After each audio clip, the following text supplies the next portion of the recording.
நண்பர்களே, இன்று பிப்ரவரி மாதம் 20ஆம் தேதி லண்டனில் இப்பொழுது நேரம் பிற்பகல் 4:19. இப்பொழுது கிடைத்த செய்தி ஒன்று. அமெரிக்க தூதரகத்துக்கு வெளியே கார் குண்டு வெடிப்பு ஒன்று இடம்பெற்றிருக்கிறது. யெரெவனில் இந்த குண்டு வெடிப்பு இடம்பெற்றிருக்கிறது. அவசர சேவைகள் தற்பொழுது குவிக்கப்பட்டிருப்பதாக அங்கிருந்து வரும் தகவல்கள் கிடைக்கின்றன. அமெரிக்க தூதரகத்துக்கு வெளியே இது ஒரு பெரிய வெடிப்பு சம்பவமாக பார்க்கப்படுகிறது. உள்ளூர் நேரப்படி மாலை 6 மணி அளவில் ஆர்மீனியாவின் தலைநகரான யெரெவனில் ஒரு வாகனம் வெடித்து தீப்பிடித்து எரிவதாக அதிகாரிகளுக்கு அறிவிக்கப்பட்டது. அமெரிக்க தூதரகம் ஹரஸ்டன் நதிக்கு இணையாக இசகோவ் அவென்யூவில் இந்த கட்டிடம் அமைந்திருக்கிறது. உள்ளூர் ஊடகங்களின் செய்திகளின்படி மாலை 6 மணி அளவில் அமெரிக்க தூதரகத்துக்கு முன்னால் இந்த பாரிய வெடிப்பு இடம்பெற்றதாக அறிவிக்கப்பட்டிருக்கிறது. வெடிப்பு நடந்த சிறிது நேரத்தில் தீயணைப்பு மற்றும் மீட்பு குழுக்கள் போலீசார் சம்பவ இடத்துக்கு சென்றிருக்கிறார்கள். உள்துறை அமைச்சகத்தின் போலீஸ் ரோந்து சேவையின் யெரெவன் நகர படைப்பிரிவின் 4வது பெட்டாலியன் ரோந்து படையினர், ரெஜிமெண்ட் கமாண்டர் ஆண்டனிக் இசகன்யன் மற்றும் பட்டாலியன் கமாண்டர் ஆர்சன் இஸ்டபெயன் தலைமையில் இந்த சம்பவ இடத்துக்கு அவர்கள் சென்று ஆய்வுகளை நடத்தி வருகின்றார்கள். தீயணைப்பு வீரர்கள் எரியும் வாகனத்தை அவர்கள் அணைத்தார்கள், தீயை அணைத்தார்கள். அமெரிக்க தூதரகத்திலிருந்து ஹட்னாக் பாலம் வரையிலான போக்குவரத்தை தடுத்து நிறுத்தினார்கள். காரின் ஓட்டுநர் இது தற்கொலை தாக்குதலாக இருக்கலாம் என்று தெரிவிக்கப்பட்டிருக்கிறது. காரின் ஓட்டுநர் தீக்காயங்களுடன் மருத்துவமனையில் அனுமதிக்கப்பட்டிருக்கிறார். ஓட்டுநரை தவிர வேறு யாருக்கும் காயம் ஏற்பட்டதா என்று உடனடியாக தெரியவில்லை.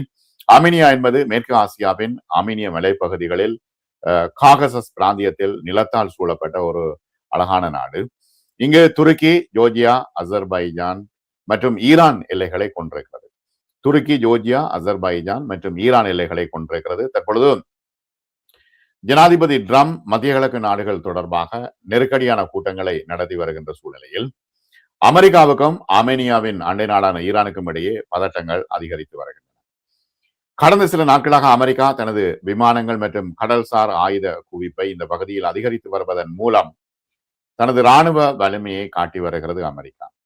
உண்மையில் ஈரானின் எல்லையில் காலாட்படை, கடற்படை மற்றும் வான்வழி துப்பாக்கி சூடு சக்தியை அதிகரிப்பது அமெரிக்காவின் 2003ஆம் ஆண்டு ஈராக் படையெடுப்புக்கு பிறகு மிகப்பெரிய ஒரு விஷயமாக பார்க்கப்படுகிறது. இந்த சூழ்நிலையில் இப்பொழுது ஈரான் எல்லையில் இருக்கும் ஆர்மேனியாவில் இவ்வாறான ஒரு தற்கொலை குண்டு தாக்குதல் நடந்திருப்பது அதிர்ச்சி அளிக்கிறது.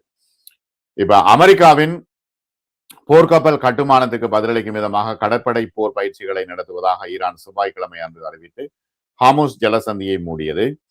ஈரானின் அணு ஆயுதத்தை வைத்திருக்க முடியாது என்றும், அணு ஆயுத பெருக்கத்தை தொடர்ந்தால் மத்திய கிழக்கில் ஒருபோதும் அமைதி இருக்காது என்றும் ட்ரம்ப் இப்பொழுது செய்தியாளர்கள் கூட்டத்தில் தொடர்ந்து பேசி வருகின்றார்.